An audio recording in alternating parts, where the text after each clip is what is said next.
S tutorial চ্যানেলে সকলকে স্বাগত জানাই। আজ প্যারেন্থেটিক্যাল এক্সপ্রেশনের বাকি অংশটা তোমাদের সামনে দেখাতে চলেছি। এই ভিডিওতে আমি ফ্রি মডিফায়ার, রিসামটিভ মডিফায়ার আর সামেটিভ মডিফায়ার নিয়ে বিস্তারিত আলোচনা করব। আমরা ইতিমধ্যে 8 প্রকারের প্যারেন্থেটিক্যাল এক্সপ্রেশন শিখে ফেলেছি।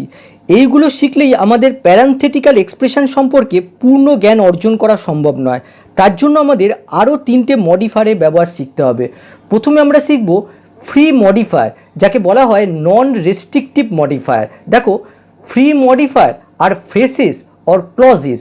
ফ্রি মডিফায়ার হলো ফ্রেস কিংবা clause that can appear at the beginning, middle or end of the sentences, যেটা দেখা যায় বাক্যের শুরুতে, বাক্যের মাঝখানে, আবার বাক্যের শেষে।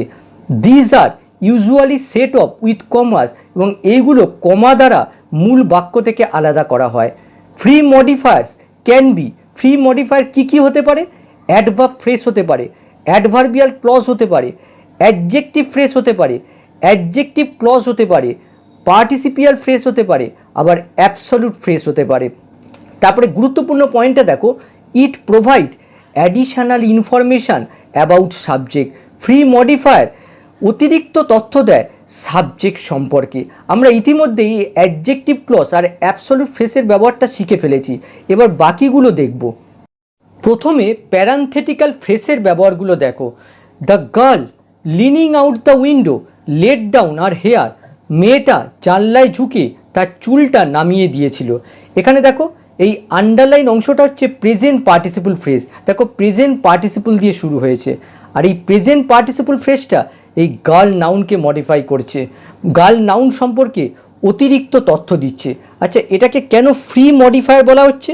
দেখো, ফ্রি মডিফায়ারগুলো বাক্যের বিভিন্ন স্থানে মুক্তভাবে বিচরণ করতে পারে, আর ফ্রি মডিফায়ারগুলো বাক্য থেকে অপসারিত করলেও বাক্যে তেমন প্রভাব পড়ে না। এখানে যদি এই পার্টিসিপিয়াল ফ্রেজটাকে আমরা বাক্য থেকে বাদ দিই, তাহলে কিন্তু দেখো মূল বাক্যটার উপর তেমন কোনো প্রভাব পড়বে না। সুতরাং এই পার্টিসিপিয়াল ফ্রেজটা এখানে প্যারেন্থেটিক্যাল ফ্রেজ হিসেবে ইউজ করা হয়েছে। পরেরটা দেখো, leaning out the window the girl let down her hair. এখানে দেখো পার্টিসিপিয়াল ফ্রেজটা বাক্যের শুরুতে রাখা হয়েছে, আর এই পার্টিসিপিয়াল ফ্রেজটা এই গার্ল নাউনকে মডিফাই করেছে। সুতরাং এই পার্টিসিপিয়াল ফ্রেজটাকে আমরা যদি বাক্য থেকে বাদ দিই, তাহলে কিন্তু এই মূল বাক্যের ওপর তেমন কোনো প্রভাব পড়বে না। এটা প্যারেন্থেটিক্যাল ফ্রেজ হিসেবে ইউজ হয়েছে। পরেরটা দেখো, with bat in hand gym open the ডোর। এখানে দেখো, উইথ ব্যাট ইন হ্যান্ড, এটা হচ্ছে প্রিপোজিশনাল ফ্রেজ। দেখো, প্রিপোজিশন দিয়ে শুরু হয়েছে আর নাউন দিয়ে শেষ হয়েছে, আর এই প্রিপোজিশনাল ফ্রেজটা এই ওপেন, এই ভার্বটাকে মডিফাই করেছে। জিম কিভাবে দরজাটা খুলেছিল? ব্যাট হাতে নিয়ে।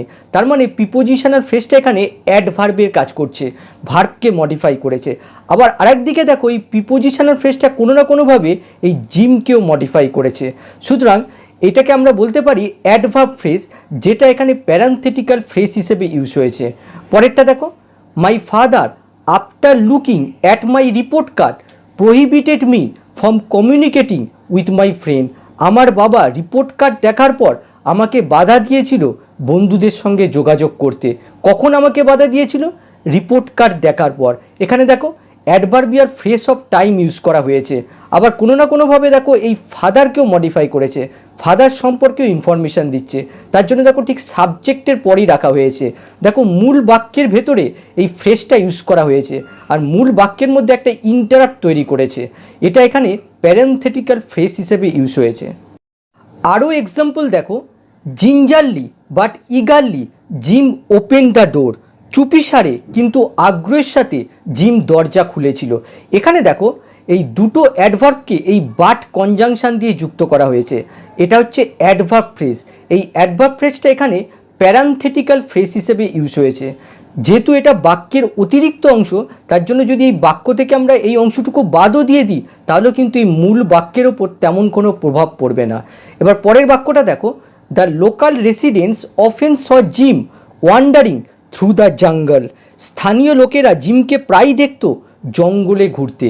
এখানে দেখো, এই আন্ডারলাইন অংশটা হচ্ছে প্রেজেন্ট পার্টিসিপল ফ্রেজ, আর এই প্রেজেন্ট পার্টিসিপল ফ্রেজটা এই জিম নাউনকে মডিফাই করেছে, জিম নাউন সম্পর্কে অতিরিক্ত তথ্য দিচ্ছে। যেহেতু জিম এখানে প্রপার নাউন, সুতরাং তার সম্পর্কে যে ইনফরমেশানটা দেওয়া হয়েছে এটা হচ্ছে নন এসেন্সিয়াল ইনফরমেশান।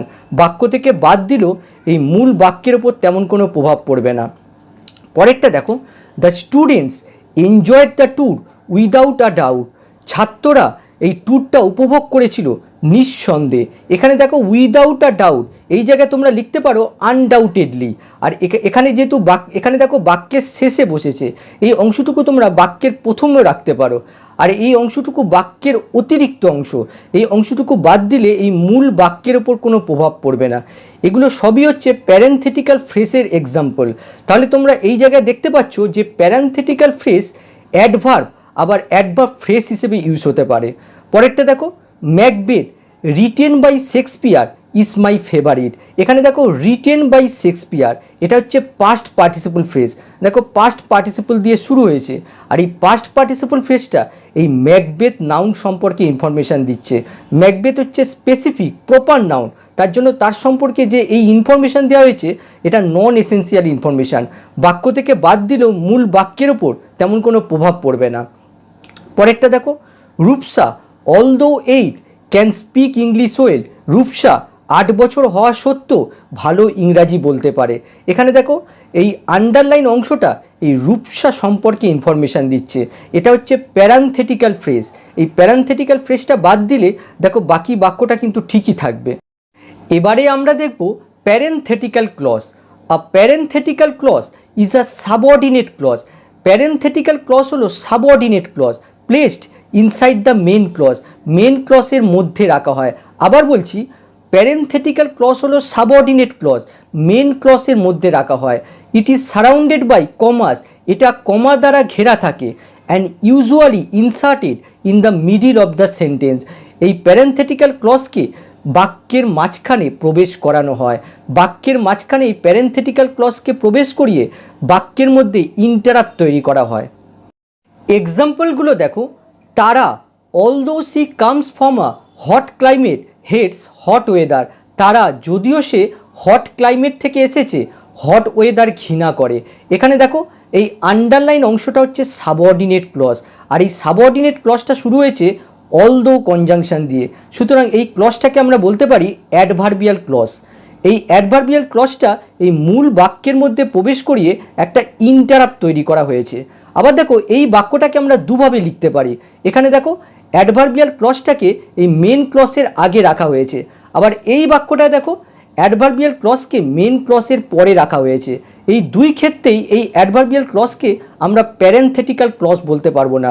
কিন্তু এই বাক্যটা দেখো এই অ্যাডভার্বিয়াল ক্লজটা দেখো মূল বাক্যের মাঝখানে রাখা হয়েছে, সাবজেক্টের ঠিক পরেই বসানো হয়েছে। সুতরাং এই অ্যাডভার্বিয়াল ক্লজটাকে আমরা প্যারেন্থেটিক্যাল ক্লজ বলতে পারি। আর এই প্যারেন্থেটিক্যাল ক্লজটা অ্যাডভার্বিয়াল ক্লজ হলো এই তারা সম্পর্কে ইনফরমেশান দিচ্ছে। এই প্যারেন্থেটিক্যাল ক্লজটা আমরা যদি বাক্য থেকে বাদও দিই তাহলে কিন্তু এই মূল বাক্যের ওপর তেমন কোনো প্রভাব পড়বে না। আবার পরের এক্সাম্পলটা দেখো, those apples which are rotten should be thrown out. এখানে দেখো এই আন্ডারলাইন অংশটা হচ্ছে রিলেটিভ ক্লজ, প্যারেন্থেটিক্যাল ক্লজ হিসেবে ইউজ হয়েছে। প্যারেন্থেটিক্যাল ক্লজটা বাদ দিলেও এই মূল বাক্যটা কিন্তু ঠিকই থাকবে। আরও দুটো এক্সাম্পল দেখো, elephants although they are large are not predators. হাতি যদিও তারা বিশাল শিকারী নয়। প্রিডেটার মানে হচ্ছে শিকারী। এখানে দেখো এই আন্ডারলাইন অংশটা হচ্ছে অ্যাডভার্বিয়াল ক্লজ, আর যদিও এটা অ্যাডভার্বিয়াল ক্লজ এই এলিফ্যান্টকে ডিসক্রাইব করেছে, সুতরাং এটা হচ্ছে প্যারেন্থেটিক্যাল ক্লজ। আর এই প্যারেন্থেটিক্যাল ক্লজটাকে অবশ্যই এই সাবজেক্টের পরে বসাতে হবে। পরেরটা দেখো, my friend because he does not like working in the IT field started his own company. আমার বন্ধু যেহেতু সে আইটি ফিল্ডে কাজ করা পছন্দ করে না তার নিজের কোম্পানি খুলেছিল। এখানে দেখো এই আন্ডারলাইন অংশটা হচ্ছে অ্যাডভার্বিয়াল ক্লজ। আমরা যদি ভার্বকে প্রশ্ন করি আমার বন্ধু কেন তার নিজের কোম্পানি খুলেছিল, তাহলে দেখো তার উত্তর হবে এই আন্ডারলাইন অংশটা। তার মানে এটা হচ্ছে অ্যাডভার্বিয়াল ক্লজ অফ রিজন। কিন্তু দেখো এই অ্যাডভার্বিয়াল ক্লজ অফ রিজনটা আবার দেখো এই ফ্রেন্ডকেও ডেসক্রাইব করছে, সুতরাং এটা হচ্ছে প্যারেন্থেটিক্যাল ক্লজ। এই প্যারেন্থেটিক্যাল ক্লজ পার্টটুকু আমরা যদি বাদ দিয়ে দিই তাহলে কিন্তু এই মূল বাক্যটা ঠিকই থাকবে। আরও বাক্য দেখো, digital money even though it has been made legal all around the world is not considered safe by common people. এখানে দেখো এই আন্ডারলাইন অংশটা হচ্ছে প্যারেনথেটিক্যাল ক্লজ, আর এই প্যারেনথেটিক্যাল ক্লজটাই মূল বাক্যের মাঝখানে রেখে দেখো মূল বাক্যের মধ্যে একটা ইন্টারাপ্ট তৈরি করা হয়েছে। পরেরটা দেখো, my sister when she gets angry falls asleep without eating. এখানে দেখো এই আন্ডারলাইন অংশটা হচ্ছে অ্যাডভার্বিয়াল ক্লজ অফ টাইম, আর যেহেতু এই অ্যাডভার্বিয়াল ক্লজ অফ টাইমটা এই সিস্টার নাউনের নেচারটা ডেসক্রাইব করেছে, সুতরাং এটাকে আমরা প্যারেনথেটিক্যাল ক্লজ বলতে পারি। আর এই প্যারেনথেটিক্যাল ক্লজটা ঠিক দেখো এই সিস্টার সাবজেক্টের পরেই ঠিক বসানো হয়েছে। পরেরটা দেখো, Sam's parents since they want their child to grow strong feed him a healthy diet.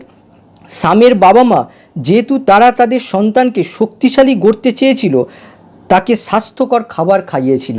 এখানে দেখো এই আন্ডারলাইন অংশটা হচ্ছে অ্যাডভার্বিয়াল ক্লজ অফ রিজন, আর এই অ্যাডভার্বিয়াল ক্লজ অফ রিজনটা এই বাক্যের মাঝখানে রেখে দেখো এটা প্যারেনথেটিক্যাল ক্লজ হিসেবে ইউজ করা হয়েছে। এবারে আমরা দেখব resumptive modifier. Resumptive modifier appears at the end of a sentence. Resumptive modifier বাক্যের শেষে দেখা যায়। It repeats a word or phrase within a sentence. বাক্যের মধ্যে কোনো একটা ওয়ার্ড বা ফ্রেজকে ইহা রিপিট করে। এক্সাম্পল দেখো তাহলে ক্লিয়ার হয়ে যাবে। হি হিট দ্য বল হার্ড, সে বলটাকে জোরে আঘাত করেছিল। হিট আঘাত, দ্যাট কুড বি হার্ড, যা শোনা যায় on the other side of the park, পার্কের ওপার থেকে শোনা যায়। এখানে দেখো মূল বাক্যটা হচ্ছে হি হিট দ্য বল হার্ড।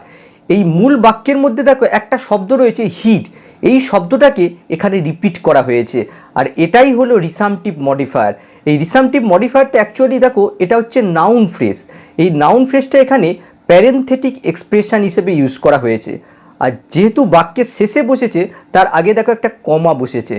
সেন্টেন্সের অতিরিক্ত অংশ, তাই সেন্টেন্স থেকে যদি আমরা বাদও দিই তাহলে এই মূল বাক্যটা কিন্তু অক্ষুণ্ণ থাকবে। পরেরটা দেখো, the boy faced his biggest fear, ছেলেটা সবথেকে বড় ভয়ের সম্মুখীন হয়েছিল। আ ফিয়ার, ভয়, দ্যাট হ্যাড হন্টেড হিম, যা তাকে নাড়া দিত সিন্স চাইল্ডহুড, ছোটোবেলা থেকে। এখানে দেখো মূল বাক্যটা হচ্ছে এই অংশটুকু, এই অংশটুকুর মধ্যে দেখো এই ফিয়ার শব্দটাকে এখানে রিপিট করা হয়েছে, আর এটা দেখো একটা নাউন ফ্রেজ। এই নাউন ফ্রেজটা এখানে প্যারেনথেটিক্যাল এক্সপ্রেশন হিসেবে ইউজ করা হয়েছে। এই বাক্য থেকে এটা বাদ দিলেও এই মূল বাক্যটা কিন্তু ঠিকই থাকবে। আরও এক্সাম্পল দেখো, she gazed up at the night sky, a dark night sky with a red moon. এখানে দেখো মূল বাক্য হচ্ছে এই অংশটুকু, এই অংশটুকুর মধ্যে দেখো এই নাইট স্কাইকে এখানে রিপিট করা হয়েছে, আর এটাই হচ্ছে প্যারেনথেটিক্যাল এক্সপ্রেশন। পরেরটা দেখো, আই অ্যাম টায়ার্ড, আমি ক্লান্ত, more tired than I had ever been before, আগে যত ক্লান্ত ছিলাম তার থেকেও বেশি ক্লান্ত। এখানে দেখো এই টায়ার্ড শব্দটাকে এখানে রিপিট করা হয়েছে। একইভাবে এটাকে আমরা বলতে পারি প্যারেনথেটিক্যাল এক্সপ্রেশন, বাক্যের শেষে রয়েছে তার জন্য দেখো তার আগে কমা ইউজ করা হয়েছে। এবারে দেখো summative modifier. Summative modifier summarizes of a sentence. Summative modifier একটা বাক্যে সামারাইজ করে। দিস ইজ আ মডিফায়ার, এটা modifier usually are noun phrase, সাধারণভাবে নাউন ফ্রেজ হয়, that appear at the end of a sentence, যা বাক্যের শেষে দেখা যায়। এক্সাম্পল দেখো, we are slowly reaching graduation, আমরা ধীরে ধীরে গ্র্যাজুয়েশনের দিকে পৌঁছাচ্ছি। A goal we had anticipated for 3 years of our college life, একটা লক্ষ্য যা আমরা আমাদের কলেজ লাইফে 3 বছর ধরে প্রত্যাশা করেছিলাম। এখানে দেখো মূল বাক্যটা হচ্ছে we are slowly reaching graduation, এই বাক্যটাকেই যেন সামারাইজ করেছে এই অংশে। আর এটা দেখো একটা নাউন ফ্রেজ, এই নাউন ফ্রেজটা এখানে প্যারেনথেটিক্যাল এক্সপ্রেশন হিসেবে ইউজ করা হয়েছে। আর এই নাউন ফ্রেজটা দেখো এই গ্র্যাজুয়েশনের পাশে ঠিক অ্যাপোজিটিভের মতো বসেছে, আর এই অংশটুকুকে যদি আমরা বাদও দিই তাহলে কিন্তু এই মূল বাক্যটা অক্ষুণ্ণ থাকবে। আরও এক্সাম্পল দেখো, I went for a walk, আমি হাঁটার জন্য গিয়েছিলাম, an activity that calmed me down and distracted me from my troubles, এই কাজটা আমার মনকে শান্ত করেছিল এবং আমার যন্ত্রণা থেকে মনটা দূরে রেখেছিল। এখানে দেখো মূল বাক্য হচ্ছে I went for a walk, আর এই মূল বাক্যকেই সামারাইজ করেছে এই অংশের মধ্যে। দেখো এটা হচ্ছে নাউন ফ্রেজ, এই নাউন ফ্রেজটা এখানে প্যারেনথেটিক্যাল এক্সপ্রেশন হিসেবে ইউজ করা হয়েছে। যেহেতু প্যারেনথেটিক্যাল এক্সপ্রেশনটা বাক্যের শেষে রয়েছে তার জন্য দেখো তার আগে কমা ইউজ করা হয়েছে। এই অংশটুকু যদি আমরা বাক্য থেকে বাদ দিয়ে দিই তাহলে এই মূল বাক্যটার উপর কোনো প্রভাব পড়বে না। আবার এটাকেই যখন আমরা রিসাম টিপে লিখবো তখন এরকম হবে, দেখো I went for a walk, আমি হাঁটার জন্য গিয়েছিলাম, আ ওয়াক হাঁটা দ্যাট ডিড মি গুড, যা আমার উপকার করেছিল। এখানে দেখো এই মূল বাক্যের যে এই ওয়াক শব্দটা রয়েছে এটাকে দেখো এখানে রিপিট করা হয়েছে। এই রিপিটটা কিন্তু এই সামেটিভের মধ্যে দেখা যায় না। পরেরটা দেখো, হি স দ্য বিল্ডিং, সে বিল্ডিং দেখেছিল।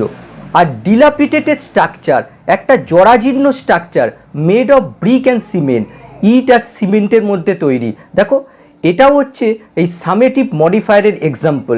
এই সামেটিভ মডিফায়ারটা এখানে প্যারেনথেটিক এক্সপ্রেশন হিসেবে ইউজ করা হয়েছে। আশা করি প্যারেনথেটিক্যাল এক্সপ্রেশনের কনসেপ্টটা তোমরা ক্লিয়ার করতে পেরেছো। আবার নেক্সট ক্লাসে দেখা হবে। বাই।